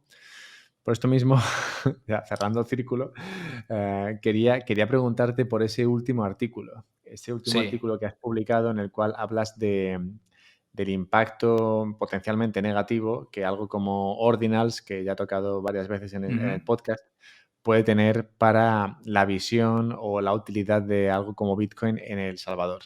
Y claro, sobre este punto quería preguntarte, porque, a ver, me has comentado que sí, efectivamente, han ocurrido muchísimos cambios en El Salvador. Uno de ellos ha sido Bitcoin. Pero de esos cambios, Bitcoin, no sé si es el menos importante, pero yo no lo pondría dentro del top 3, ¿no? Yo pondría en Ujú. el top 3 pondría delincuencia, pondría creación de riqueza a base de leyes más laxas y sobre todo, bueno, pues esa seguridad que luego deriva ¿no? en mayor creación de riqueza. Pero luego pondría Bitcoin, ¿no? En algún momento ahí, pero no lo pondría en el top 3. Pero bueno, a Ujú. pesar de eso, haces una defensa férrea de Bitcoin y de lo que Bitcoin significa para El Salvador y lo Ujú. intentas y lo planteas de tal manera que un ataque a Bitcoin, ¿no? Como podría ser para muchos, ¿no? Algo como Ordinals, sería negativo para lo que está consiguiendo Bitcoin en El Salvador. Entonces, claro, querría si puedes Sí, claro. entender, ¿no? De Entender cómo se juntan ambas ideas. Sí, sí, claro. De hecho, Bitcoin no es lo más importante para el Salvador, para el salvadoreño de a pie. Ahí está ese término otra vez, ¿verdad? El salvadoreño de a pie, el Sí, Bitcoin sí. es un vehículo más, ¿verdad? Un punto de cómo aceptar pagos adicional, ¿verdad? Eh, pero, y voy a escribir otro artículo sobre este tema. Los beneficios y los retos de tener Bitcoin como moneda de curso legal es que el salvadoreño se tiene que involucrar más en la capa social de Bitcoin, tener estas como peleas, o no tal vez peleas, pero el diálogo de la capa social, ¿verdad? Porque ahorita es como que estamos aprendiendo, ¿verdad? Pero sería bueno que si nuestra moneda de curso legal o una de nuestras monedas de curso legal es el Bitcoin, que tuviéramos unos 5 o 6 core developers dentro del equipo de Bitcoin. Para mí eso es esencial, o sea, es como algo, un requisito que tenemos como país ahorita. Tenemos que desarrollar por lo menos 5 o 6 core developers, mínimo, mínimo. porque tenemos que tener un asiento en la mesa, porque allí se están tomando muchas de las decisiones ah, en cómo, en el presente y el futuro del Bitcoin, cómo se va a desarrollar. Casey, el desarrollador de Ordinals, es un core developer. Entonces él tiene mucha influencia y claro, tal vez yo estoy equivocado. Es lo mejor que le ha pasado, no es lo mejor que le ha pasado a Bitcoin, pero por lo menos un salvadoreño core developer con sabiduría tiene que estar ahí para explicarnos por qué. Porque ahorita estamos dejando que toda la gente en la capa social y en los core developers decidan cómo el dinero del Salvador se va a desarrollar y va a evolucionar. Entonces, para mí eso es esencial. Claro, ahorita hay un programa que se llama Cubo Plus o Cubo Más, que eso es lo que Saifedean Ammous estuvo en los últimos días dando una charla a ese grupo. Y el propósito de ese grupo es preparar potencialmente a uno o dos core developers en el futuro, ¿verdad? También está un programa que se llama Torogos y ese es el propósito también, ¿verdad? Entonces, Perdona que sí. te, perdona que te interrumpa, pero es. Estabas contando esto y me venían a la mente las palabras que comentaba al principio cuando hablaba del proceso de dolarización en El Salvador, que creo que los dos coincidimos que fue muy positivo porque de alguna manera evitaba que El Salvador tuviese poder sobre su moneda. Lo, Ujú, lo malo, ¿no?, es que hacía a El Salvador depender de la política monetaria exactamente, de Estados Unidos. Con exactamente. Bitcoin, claro, yo me imaginaba, digo, bueno, con Bitcoin lo solucionas, porque Bitcoin como dinero es neutral, es un protocolo neutral. Pero como bien Ujú, apuntas, es un protocolo neutral que en pocas, pero en algunas ocasiones se presta a actualizaciones, que cambios, digamos, que vienen a mejorar el protocolo, pero que pueden tener consecuencias inesperadas, como ha sido, bueno, la facilitación de algo como Ordinals. Entonces, bueno, de alguna manera, ujú. en la misma, digamos, de la misma manera en la cual El Salvador depende ahora de la política monetaria de Estados Unidos, cualquier país que adopte Bitcoin depende de alguna manera de aquellos, bueno, de las actualizaciones que se decidan implementar en Ujú. el protocolo de Bitcoin. Comprar y vender JPEGs, o sea, fotografía, dibujos digitales en el Internet, no es una actividad que los salvadoreños están haciendo. Les importa poco. Para los salvadoreños ahorita lo que están haciendo es lo están aceptando como pago, como rampas para obtener Bitcoin, como rampas para obtener fiat, o sea, para su día a día, ¿verdad? Entonces, claro, viene algo así como Ordinals o BRC20 tokens, ¿verdad? Que eso les afecta porque de repente, o sea, los canales de Lightning se están cerrando o no se pueden abrir porque las comisiones de pagos o de transacciones en la main chain están congestionadas, están muy altas, no se puede transaccionar en la main chain por esas razones y son actividades que ellos no controlan, ¿verdad? Entonces, tienen que haber no solo opciones dentro de la cadena, pero también opciones para que nosotros desarrollemos soluciones para tal vez mitigar estas situaciones o seguir para adelante sin que si esta situación se van a dar y se van a continuar a dar, no nos afecte nuestra economía, ¿verdad? Entonces, porque una de las gran promesas de Bitcoin fue de que eran pagos instantáneos de bajo tarifas, ¿verdad? Entonces, pero si eso no existe, entonces la proposición de valor de Bitcoin, o sea, como que se disminuye, ¿verdad? Entonces, pero también ese es eh, como la desventaja de tener ese tipo de dinero, que nos tenemos que involucrar de esa manera, como desarrolladores, como escritores, dando nuestra opinión. Específicamente en el artículo que yo escribí, un artista digital, trader, dijo de que el gobierno de El Salvador, en vez de rechazar los ordinales, y bueno, ellos ni siquiera tienen opinión esto ahorita, pero deberían de usarlo como una oportunidad de recaudar fondos para Bitcoin City. Entonces yo me vi como inspirado a contestar y dije, bueno, ok, el gobierno ya yo creo de que se involucró mucho en términos de Bitcoin. No tiene que sacar una colección de arte y venderla, primero porque los NFTs se han visto como una estafa varias veces, en donde se vende algo que es fácilmente reproducible, no tiene realmente ningún tipo de valor para muchos que sea único, ¿verdad? Porque es reproducible. Y como las inscripciones se han dado en la time chain, la calidad de las imágenes son bien pobres también, o sea, no son buenas ni siquiera porque ya tiene limitaciones del peso del archivo, ¿verdad? Entonces, para mí era algo ridículo. Entonces creo de que si El Salvador se va a involucrar en algo, debe de ser la educación de Bitcoin, no estos proyectos bueno, dije que me puedo equivocar, puede ser lo mejor que le ha pasado, pero puede que se vaya. Y fue como la moda de este mes o la moda de este año, no sé. Entonces, y va Es, a pasar es difícil, eh, es difícil, pero tu solución también me plantea, bueno, solución, tu planteamiento también plantea dudas porque, o sea, imagínate un escenario en el cual hubiese desarrolladores de Bitcoin de cada país, ¿no? Desarrolladores de Bitcoin de El Salvador, de Rusia, de Estados Unidos.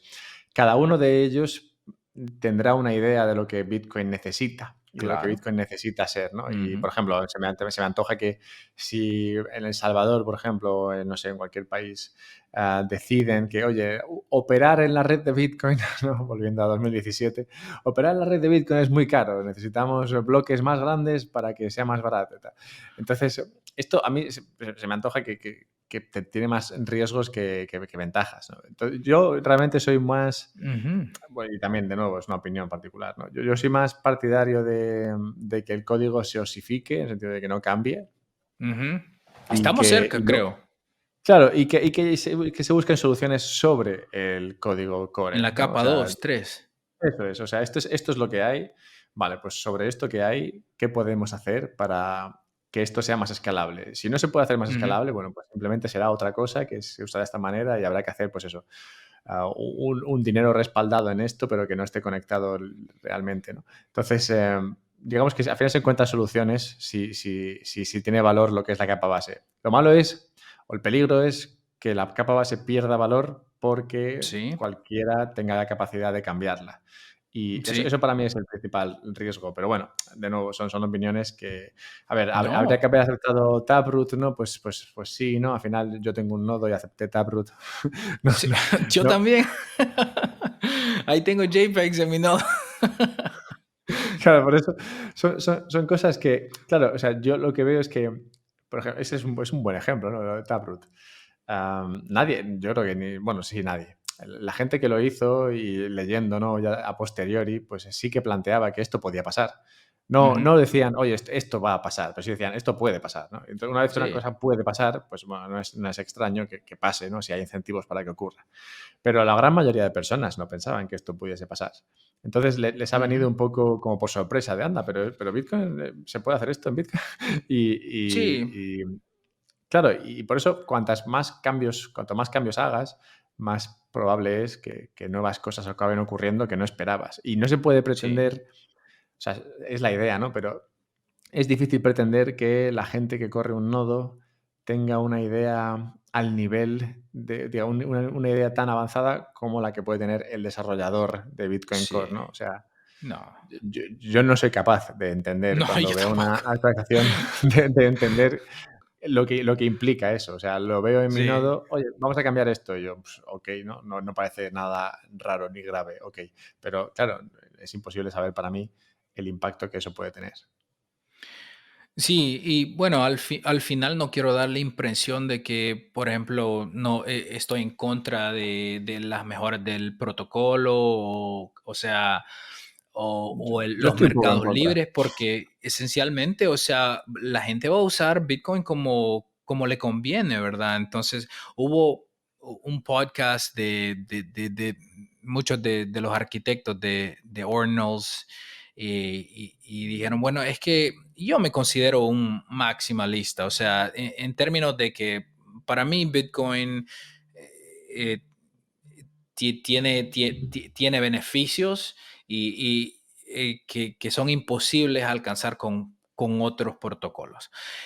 Pero, o sea, estaban como criticando a personas como yo porque, o sea, nos veían como una religión, de que realmente ahorrar en Bitcoin para nosotros era como una donación a la iglesia, de que, y de que no estábamos opuestos al lucro, de que, o sea, veíamos el lucro o sea, como algo, bueno, no estaban diciendo comunistas esencialmente. Entonces, no, ese no es el problema. Sí, mercados libres. Y claro, o sea, parte de estas cosas es de que nos llevan a soluciones. Por ejemplo, una de las cosas que yo he estado haciendo es estudiando Liquid, la sidechain de Liquid un poquito más, ¿verdad? Porque yo creo de que si esta situación se da otra vez, hay que tener soluciones y se van a dar otra vez. Entonces hay que tener soluciones y hay que compartir esas soluciones no solo con El Salvador, sino que con todo el mundo. Entonces, pero sí, o sea, que tenga mi perspectiva de que, o sea, este uso de la main chain es algo estúpido. Para mí, sí, eso sí está claro. Pero bueno, cada quien ve Bitcoin como le conviene y eso está bien también. Sí, no, y el valor es algo relativo, ¿no? Como vemos muchos los bitcoiners. Vale, para terminar, si te parece, me gustaría. Hemos hablado mucho del pasado. Sí. La perspectiva de lo que ha sido El Salvador en los últimos 30 años me ha parecido, bueno, genial. Creo que da mucho contexto a las personas que, como yo, han conocido El Salvador principalmente a través de lo que ha ocurrido con Bitcoin allí.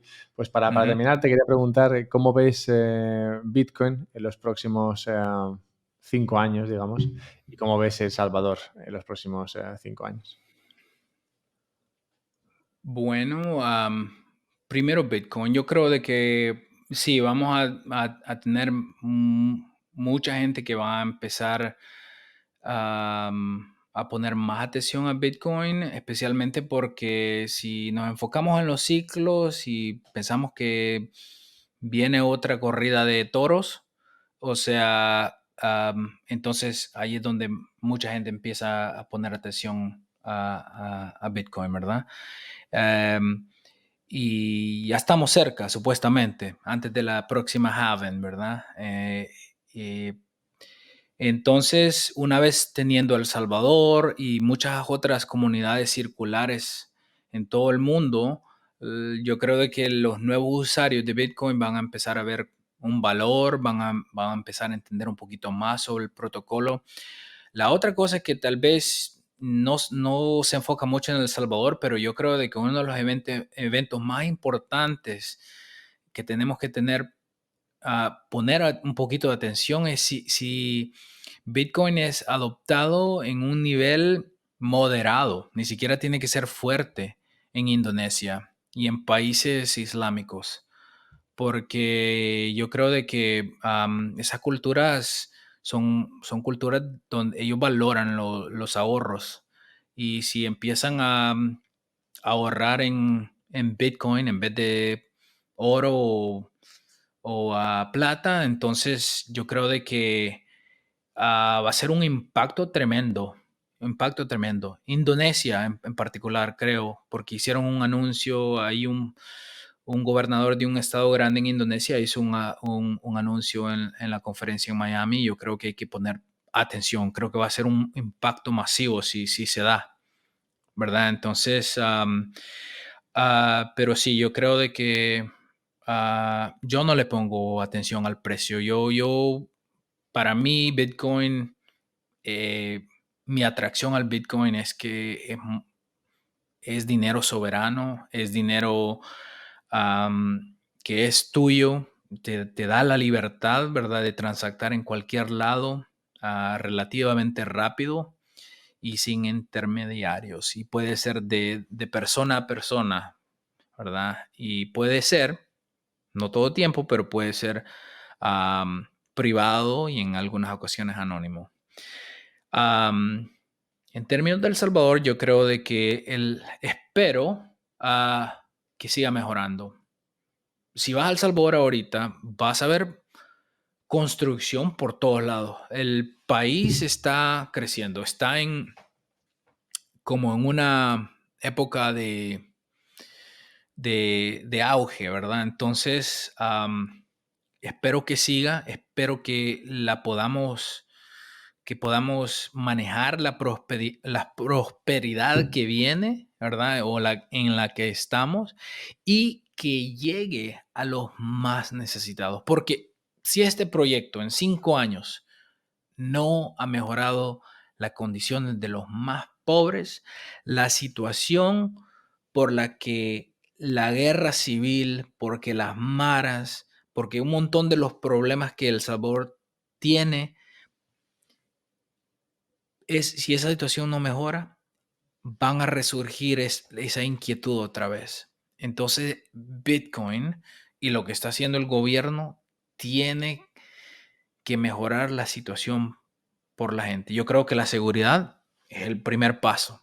Ahora tienen que venir las oportunidades. Creo que están haciendo bastante en la educación, pero tiene que venir más. Y bueno, la nueva ley digital, la nueva ley que permite a las compañías de tecnología tener base en El Salvador, son buenos caminos, pero hay mucho más. Y hay que ser algo paciente también porque el gobierno y lo que pasa en el gobierno no se puede deshacer más de 200 años de miseria en El Salvador en 5 o 10 años.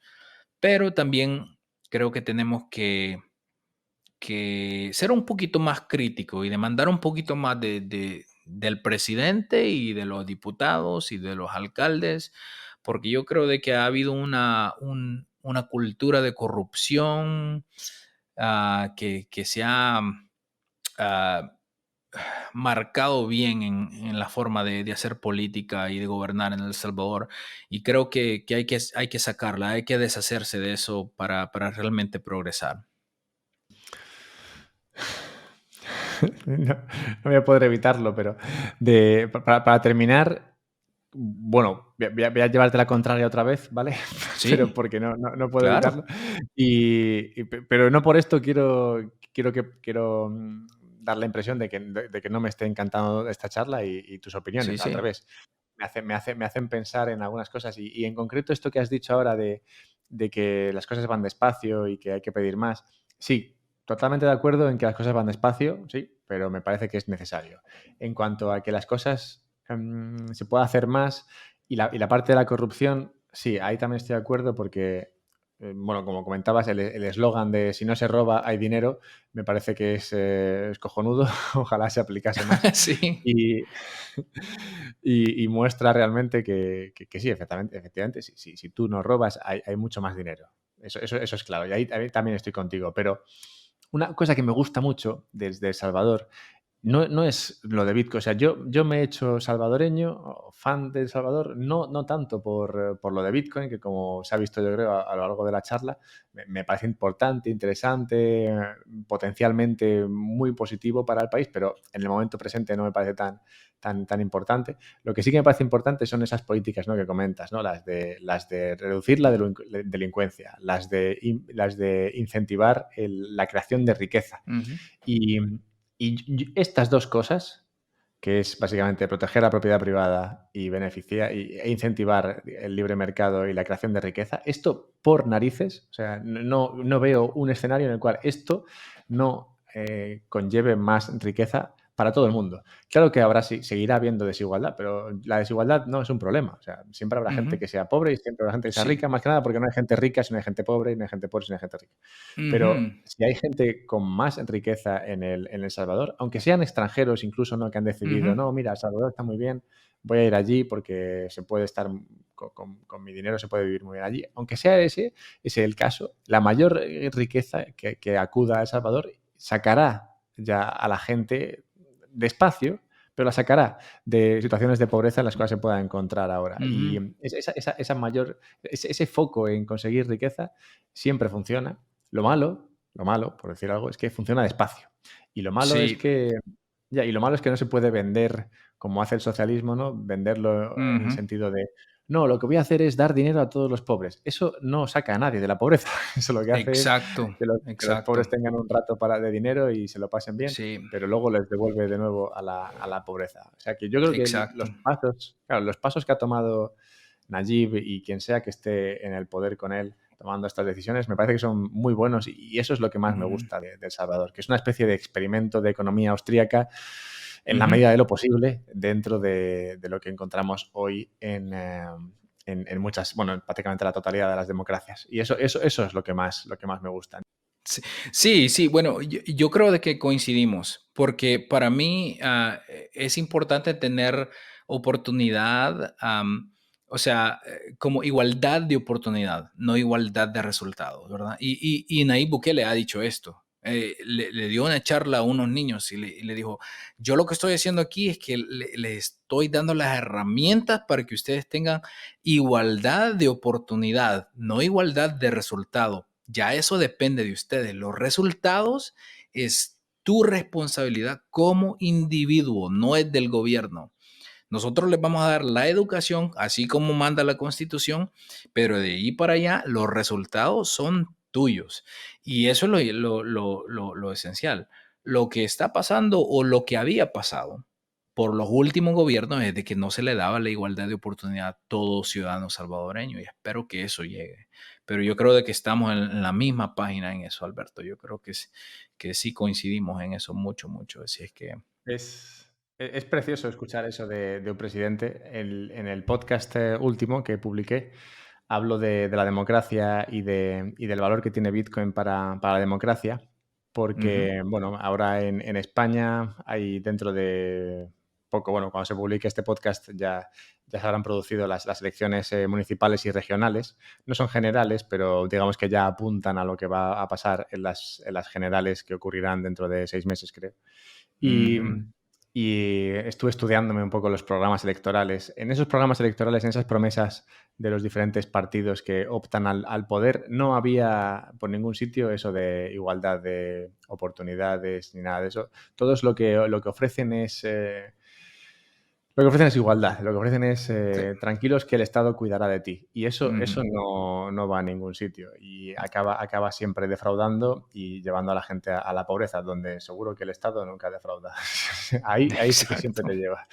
Sí. O sea que sí, no, me han gustado esas palabras y espero, me gustaría que sea Nayib o sea quien sea, pues eso siga pasando en El Salvador y a ser posible se exporte a otros lugares. Jaime, me ha encantado esta charla, la verdad. Igualmente, Alberto, sí. No, no sé, yo tengo un sueño de ir a España algún día, tal vez llevar a mi viejo allá por Barcelona y echarnos un partidazo ahí en el Camp Nou, no sé, ¿verdad? Pero si estoy cerquita de Andorra, ahí te hablo y tal vez nos tomamos un café. Claro que sí, escríbeme. Yo soy más del Madrid que del Barça, pero Ay, ay, también, ay, ay. también, también soy El, de la Andorra y ahí te puedes va, sentar con Piqué. va, entonces, ya, entonces tenemos que ver el clásico sentados juntos. Lo veremos, lo veremos. Yo Bien. encantado. No soy muy madridista, pero me gusta la competencia. Así Sí, que no, y nosotros no lo tomamos tan a serio también. Hay personas que se parten la vida por eso. sí, a algunos amigos míos les pasa. Pero bueno, lo Sí, dicho, Jaime, hablaremos a finales de año a ver qué ha pasado con sí. El Salvador. Espero que todos sean buenas noticias y lo dicho, ha sido un placer. Igualmente, Alberto. Chao, chao. de la historia de Nayib Bukele y su ascenso al poder, que me ha gustado mucho, así como la, la parte del principio en la cual habla de lo que llevó a la salida de tantos salvadoreños y luego la vuelta de los salvadoreños bueno, y los conflictos que hubo. Esa parte me ha gustado mucho, pero en particular, en cuanto a la historia de Bukele, digamos que sirve para realzar o demostrar de nuevo, una vez más, que hay mucha gente que empieza en la izquierda y se va, no digo a la derecha, pero sí que se va a ideas libertarias y no tanto al revés. Es muy complicado encontrar, o al menos yo no conozco ninguno, igual estoy